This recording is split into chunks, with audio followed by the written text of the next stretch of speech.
What if I told you that one of the most respected and powerful families in American history, a family that produced 2 U.S. presidents, was once tied to the man who bankrolled Adolf Hitler?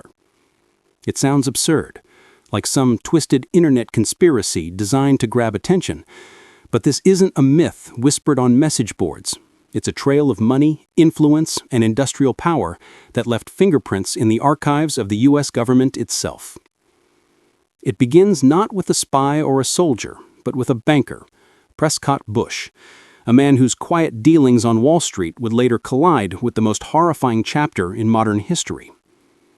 Long before his son and grandson would walk the halls of the White House, Bush was sitting on the board of a seemingly ordinary New York bank, one that was holding and moving money for a German industrial empire. That empire belonged to Fritz Thyssen, one of Germany's richest men. And in the 1920s, when Hitler was just a radical rabble-rouser with a dream of rebuilding a broken Germany, Thyssen's money gave him the microphone, the meetings, and the movement he needed. Through his steel and coal companies, Thyssen supplied the raw materials that would one day forge the Nazi war machine, the tanks that crushed Europe, the guns that echoed across continents, and the factories that ran on forced labor. But his financial network stretched far beyond Germany. Some of it, as later investigations revealed, reached American shores, hidden behind shell companies, partnerships, and quiet banking connections. When the United States entered the war, the government started asking hard questions. Who exactly controlled these funds? Where did the profits go? And why was an American banker, with a famous last name, sitting on the board of a bank whose assets were suddenly being seized under the Trading with the Enemy Act? Prescott Bush wasn't accused of treason, and he wasn't the only American whose business ties blurred moral lines during the 1930s. But the revelations that came out decades later raised uncomfortable questions. Questions about how far American industry was willing to go for profit, and how easy it was to look the other way when money flowed in from across the Atlantic. Because in the chaos before World War II, business came before ideology. To many American financiers, Germany was just another opportunity, another market, another investment, another way to keep factories humming during the Great Depression. They didn't see swastikas, they saw numbers. They didn't see concentration camps, they saw contracts. But when the smoke cleared and the truth began to surface, those numbers told a different story. A story of hidden accounts, seized records, and moral compromise at the highest levels of American business. So how deep did this go? How did a future senator and the father of a future president become entangled in a web of money that once helped build Hitler's war machine? And why did it take decades for the truth to come out? To answer that, we have to rewind the clock to the years after World War I, when Germany was broken, bitter, and desperate for a savior. In those ruins, one industrialist would rise, a man who believed he could rebuild his country, even if it meant financing a future dictator. His name was Fritz Thyssen, and his story is where everything begins. Because long before the tanks rolled, before the speeches echoed across Europe, before the world had ever heard the word blitzkrieg, it all started with money, and the American bank that helped move it. Before the world came to know Adolf Hitler as a dictator, Germany knew him as a desperate politician, angry, persuasive, and broke. His speeches electrified crowds, but his movement was constantly on the edge of collapse. Without financial backing, Hitler's dreams of rebuilding Germany would have remained nothing more than barroom fantasies shouted into the smoke. That's where Fritz Thyssen entered the story. Born into one of Germany's wealthiest industrial families, Thyssen was a man who lived and breathed steel.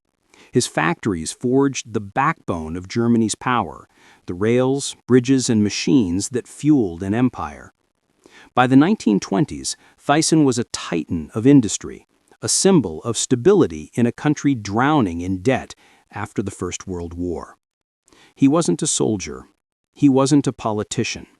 He was a businessman, a patriot who believed Germany had been humiliated by the Treaty of Versailles and needed a strong leader to restore its pride. Like many in Germany's upper class, he feared communism more than anything else. And when a fiery nationalist named Adolf Hitler promised to crush Marxism, rebuild the military, and bring Germany back to greatness, Thyssen listened. In 1923, he attended one of Hitler's early speeches. What he saw left him stunned. Here was a man who could command a room, who could turn outrage into hope and fear into purpose. Hitler didn't have wealth, but he had the kind of charisma that money couldn't buy. Thyssen decided to invest in that charisma. Through his steel company, Vereinigte Stahlwerke, and a network of industrial allies, Thyssen began funneling money to Hitler's National Socialist German Workers' Party, the Nazi Party.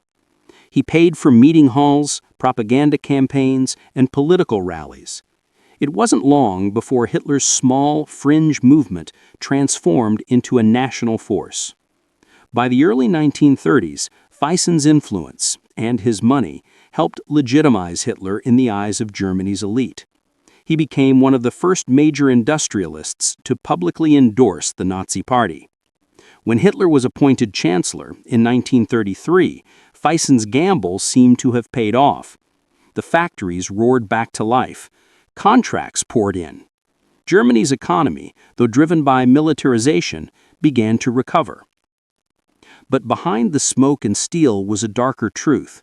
The same industry that built trains, tanks, and weapons for Hitler's new regime was now part of a war machine preparing for domination. Thyssen's empire became deeply woven into the Nazi state. And while the world watched Germany rise again, the financial web that connected Thyssen's companies to global markets, including the United States, quietly expanded. To manage his international holdings and investments, Thyssen relied on a series of banks and intermediaries. One of those banks, a small but well-connected institution in New York, would soon become the center of a storm that reached all the way to Washington. It was called the Union Banking Corporation, and sitting on its board was an American businessman named Prescott Bush. But how did a conservative New York banker find himself tied to the fortune of a German industrialist funding Hitler? The answer lies in a network of transatlantic deals and a family partnership that blurred the line between profit and patriotism. New York City, 1924. The stock market was booming, industries were expanding, and American bankers were making deals that reached across oceans. In the skyscraper offices of Wall Street, few people asked where money came from, as long as it kept flowing. Among the many banks managing international accounts was a modest institution with a powerful list of shareholders, the Union Banking Corporation, or UBC. On paper, it was a simple investment bank. In reality, it was part of a vast web connecting American financiers to German industrialists, including one man already helping Adolf Hitler rise to power, Fritz Thyssen. UBC wasn't a household name, but its board of directors included figures from one of America's most influential business families, Prescott Sheldon Bush, partner at the powerful investment firm Brown Brothers Harriman. Alongside him sat other well-connected businessmen who managed funds, assets, and shipping interests across the Atlantic. The connection wasn't random. Thyssen's fortune flowed through a Dutch front company called Bank voor Handel en Scheepvaart, based in Rotterdam. On the surface, it looked like an independent bank, but behind the ledgers and foreign accounts, it was owned and controlled by the Thyssen family. To handle its American interests, that Dutch bank set up its U.S. branch, the Union Banking Corporation, in 1924. Its purpose, to manage Thyssen's U.S.-based investments, corporate shares, and capital transactions. And it did exactly that, quietly and efficiently, for years. Prescott Bush joined the UBC board in 1934, representing Brown Brothers Harriman's interests. To him, it was just another business deal, one of many transatlantic ventures that kept American capital tied to European industry. He didn't personally meet Hitler, he wasn't marching in parades or saluting in Berlin. But the money moved, and UBC helped move it. For years, Thyssen's companies thrived under Hitler's rule. The steel that built tanks and railways for the Nazi regime came from his factories, and some of the profits from that empire were held abroad, partially in New York, inside accounts managed by Union Banking Corporation. On Wall Street, this wasn't seen as treason. It was just business. Before the war, many American companies traded with Germany. Ford, General Motors, Standard Oil, all had interests there. The lines between ally and adversary weren't yet drawn. But when Hitler invaded Poland in 1939 and the world was plunged into war, those business ties suddenly looked far more sinister. American banks, once symbols of ambition and enterprise, now faced accusations of funding the enemy. By 1941, as the U.S. joined the fight against Nazi Germany, investigators in Washington began tracing money flows between American institutions and German-controlled assets. The more they dug, the more unsettling the paper trail became. In 1942, the U.S. government made a move that shocked Wall Street. Under the Trading with the Enemy Act, it seized all Union Banking Corporation's assets, citing its ties to Fritz Thyssen, a man who had openly financed Hitler. The directors of UBC, including Prescott Bush, had their corporate holdings frozen. The bank's offices were raided, its records examined, and its reputation forever changed. But here's where the story twists. Prescott Bush was never charged with a crime. No court accused him of deliberately aiding the Nazis. To the government, it was about seizing German-controlled assets, not prosecuting Americans for intent. Still, the damage was done. His name was now linked, however indirectly, to the greatest evil of the 20th century. To many historians, it remains one of the most unsettling examples of how money and morality collided during wartime. And the question lingered long after the war ended. How much did Prescott Bush and his partners know about the true nature of Thyssen's empire? Because, as investigators soon discovered, the story didn't end with that single bank. The same web of connections reached into other companies, other partnerships, and deeper into America's financial elite than anyone expected.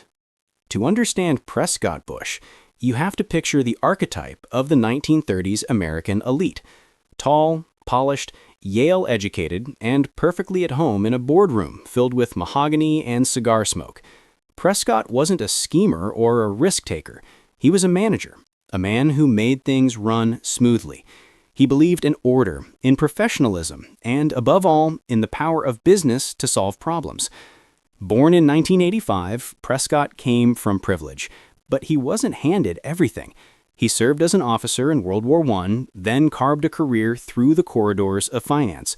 By the 1930s, he was a partner at Brown Brothers Harriman, one of the most powerful investment firms in the United States, a firm that handled shipping, railroads, and industrial investments across continents. To Prescott, the Union Banking Corporation was just another piece of that vast portfolio, a side venture tied to European clients, nothing more.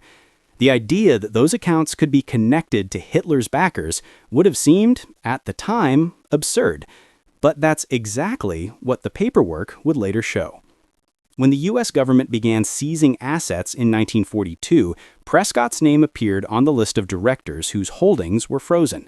The Office of Alien Property Custodian described Union Banking as a front for German industrial interests, specifically the Thyssen family. It was a public embarrassment. For a man who prided himself on integrity and service, being even indirectly linked to the Nazi regime was devastating. Yet Prescott Bush never faced prosecution. Government investigators found no evidence that he personally supported or even knew about Thyssen's Nazi ties. What they found was more complicated, a case of business entanglement, not ideological sympathy. To the U.S. authorities, Prescott Bush and his partners were part of a system that had allowed German money to flow freely before the war, when trade between nations still seemed legitimate. The seizures were legal, precautionary, not personal. After the war, the frozen assets were returned. Still, history rarely separates intention from impact so neatly. Years later, when declassified documents surfaced and journalists began revisiting the case, the moral question resurfaced. How could so many American bankers and businessmen, educated, connected, and intelligent, not see what was coming? Part of the answer lies in the blindness of privilege. Prescott Bush and men like him lived in a world where business transcended politics. They dealt in ledgers, not ideologies. As long as the numbers added up, morality rarely entered the equation. In speeches later in life, Prescott Bush often spoke about duty and public service, values that would define his son and grandson in politics. But buried in his own past was a moment when the line between business and betrayal blurred, and he didn't even realize it. He wasn't a villain. He wasn't a hero. He was something more ordinary, a businessman caught between two worlds, one built on profit, the other collapsing under war. And as the Allies fought to destroy Hitler's empire, the American government quietly investigated the shadow network that had once funded it. That investigation would expose not just Prescott Bush's bank, but an entire system of corporate connections that stretched deep into American industry. Because union banking wasn't the only one. There were other firms, other deals, other men who made fortunes while Europe burned. And what those investigators found next would reveal just how far the reach of Nazi-linked money had spread across the Atlantic. By 1942, the world was at war, and the United States was finally all in. Factories were roaring, American soldiers were crossing the Atlantic, and the Roosevelt administration had declared an economic war of its own, cutting off every possible link between U.S. business and the Nazi regime. That meant tracking money. And in Washington, few things drew more attention than foreign assets hidden inside American banks. The U.S. Treasury Department and the Office of Alien Property Custodian began combing through ledgers, company registrations, and corporate partnerships. It didn't take long before one name surfaced repeatedly in their files: Fritz Thyssen, the German industrialist who had once openly backed Adolf Hitler. Investigators soon discovered that Thyssen's overseas wealth was managed through a Dutch holding company, and that company, in turn, had direct ownership ties to the Union Banking Corporation in New York, the same Union Banking where Prescott Bush served as a director. On October 20th, 1942, the U.S. government struck. Under the authority of the Trading with the Enemy Act, all of Union Banking Corporation's assets were seized. The government declared that the bank was operating in the interests of German nationals, specifically naming Thyssen and his associates. The order wasn't subtle. It was a public statement that the bank, at least on paper, was part of a financial web tied to Hitler's backers. The seizure shocked Wall Street. Prescott Bush and his fellow directors suddenly found their names listed in government press releases, their bank accounts frozen, and their reputations under scrutiny. For a man who moved in political and social circles of prestige, Yale alumni, senators, financiers, it was a nightmare. But here's what makes the story even more complicated.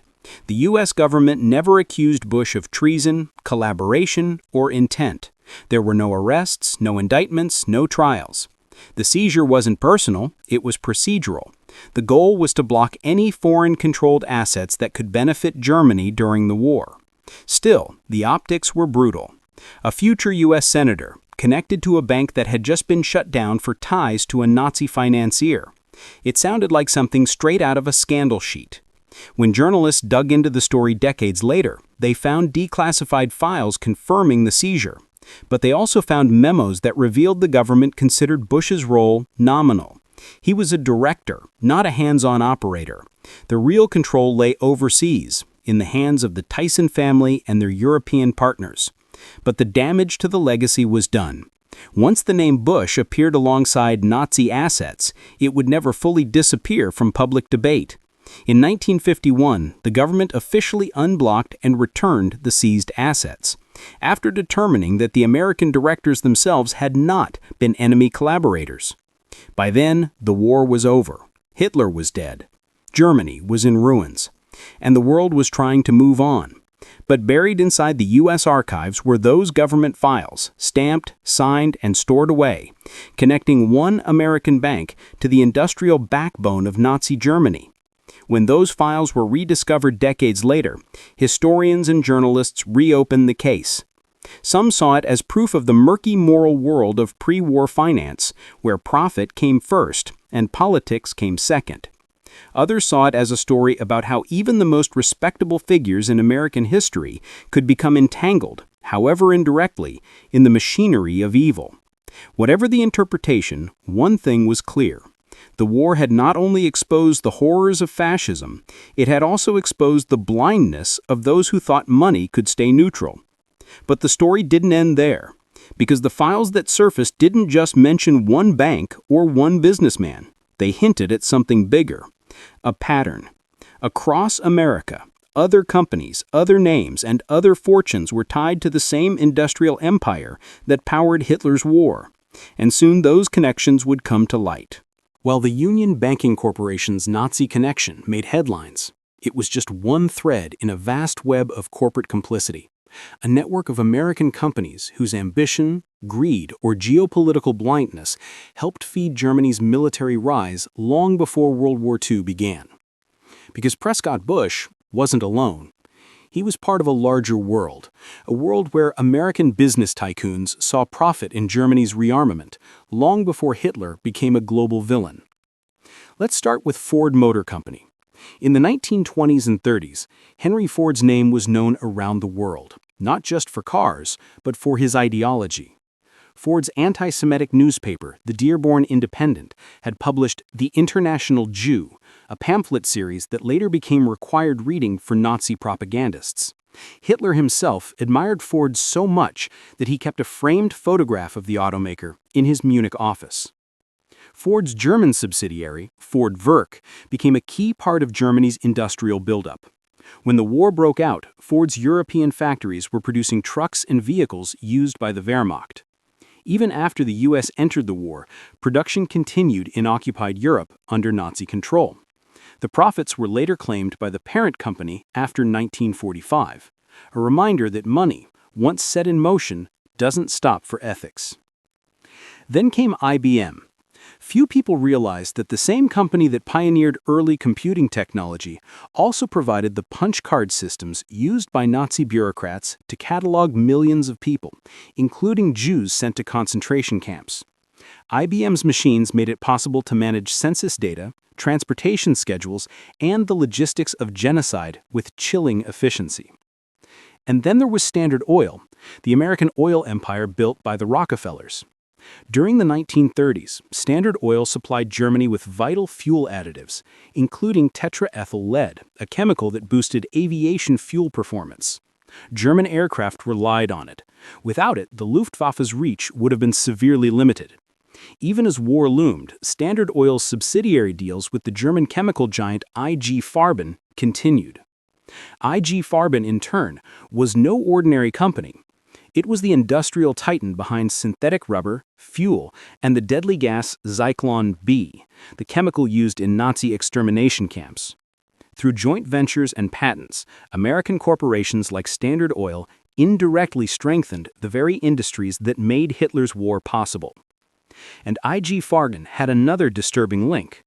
It was one of the main partners of the Thyssen and Harriman network, the same business web that ran through Union Banking Corporation in New York. So when you connect the dots, a haunting picture emerges. From Detroit to New York, from corporate boardrooms to Berlin steel mills, money and machinery flowed back and forth until the lines between ally and enemy blurred. Were these men Nazi sympathizers? Most historians say no. They were businessmen, opportunists, chasing profit in an unstable world. But their transactions had consequences far beyond their ledgers. Every shipment of steel, every barrel of oil, every financial transfer strengthened the war machine that would soon plunge the world into chaos. Even after the war, few of these companies faced serious punishment. Many quietly settled claims, paid fines, or reabsorbed their assets as Europe rebuilt. And America, now the global superpower, was eager to look forward, not back. But the documents remained, and when unearthed decades later, they painted a troubling truth that the Nazi empire was not built in isolation. It was built with global money, global trade, and yes, American hands. When the Union Banking Corporation was seized in 1942 under the Trading with the Enemy Act, the story could have ended there. A minor footnote in wartime history, a banker caught in the wrong business at the wrong time. But for Prescott Bush, it was far from the end. It was the beginning of a transformation that would rewrite his legacy, turning a man with Nazi-linked business ties into a respected American statesman. After the war, the assets of UBC were unfrozen, and the company quietly liquidated. Prescott Bush, remarkably, was never charged with any crime. No trial, no public reckoning, not even a strong reprimand. The explanation, as historians later suggested, was simple. He was too well connected. Prescott Bush was no ordinary banker. He was a member of the powerful Brown Brothers Harriman firm, a financial powerhouse deeply intertwined with the American political and corporate elite. And in post-war America, with the Cold War on the horizon, Washington was eager to move past anything that could embarrass the establishment. So, the controversy faded into obscurity. By 1952, just 10 years after the U.S. government had accused his bank of trading with the enemy, Prescott Bush was elected to the United States Senate. There, he built a reputation as a moderate Republican, thoughtful, polished, and patriotic. Few of his colleagues knew about his business history. Even fewer cared. The media, in those days, rarely investigated elite financial dealings. The past was buried beneath the shining image of America's post-war prosperity. And from that sanitized legacy, a dynasty was born. Prescott's son, George H. Bush, would become a war hero, CIA director, vice president, and eventually the 41st President of the United States. His grandson, George W. Bush, would follow decades later as the 43rd. The irony is haunting that a man whose business once intersected with Nazi financiers would father two presidents who would later lead America through wars defending democracy. It's a story that feels almost too strange to be true, but history often hides its most uncomfortable truths behind layers of respectability. Documents from the U.S. National Archives, Office of Alien Property Custodian, and Thyssen family papers later confirmed much of the connection between UBC, the Thyssen Empire, and the financial networks that supported early Nazi industry. Still, defenders of the Bush family argue that Prescott had no knowledge of the Nazi ties, and that his involvement was purely business, a claim impossible to prove or disprove completely. But even if he was unaware, the bigger question remains: how many others were? How many American businessmen, blinded by profit, indirectly financed one of the darkest regimes in human history? Prescott Bush's story isn't just about one man's mistake. It's about how systems of power protect themselves, how money, when mixed with politics, can rewrite even the most troubling chapters of history. By the time the archives opened decades later, the Bush family was already American royalty. The scandal resurfaced briefly in the early 2000s when journalists revisited the documents, but it never gained much traction. The narrative was too inconvenient, the facts too tangled, and the players too powerful. Still, the records exist, and they remind us that history is rarely clean-cut, that behind every great fortune, there's often a story the world wasn't meant to hear. Because sometimes the people shaping the future have ghosts in their pasts. History has a way of polishing its heroes and burying its scandals. The deeper we look into the past, the more we realize how easily wealth, influence, and power can reshape the narrative, turning controversy into footnote and silence into respectability. The story of Prescott Bush and the American money that flowed into Nazi Germany isn't just about one man or one bank. It's about the blurred moral lines that appear whenever business and politics collide. It's about how global power is often built in the shadows, in boardrooms far from the battlefields where ordinary people pay the price. When you study the early 20th century, you start to see a pattern American industrial giants, Ford, Standard Oil, IBM, General Motors, all had some form of connection, direct or indirect, with the Third Reich before the war. At the time, it wasn't seen as treason, it was simply business. Profit was the language of the powerful, and ideology could always be rationalized away. But what happens when business decisions fuel monsters? When the pursuit of money helps build a regime that turns the world upside down? That's the uncomfortable truth at the heart of this story. Prescott Bush's connection to Nazi finance didn't make him a Nazi, but it did make him part of a much larger system, one that shows how easily morality bends when ambition takes the wheel.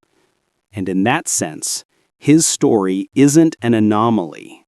It's a mirror.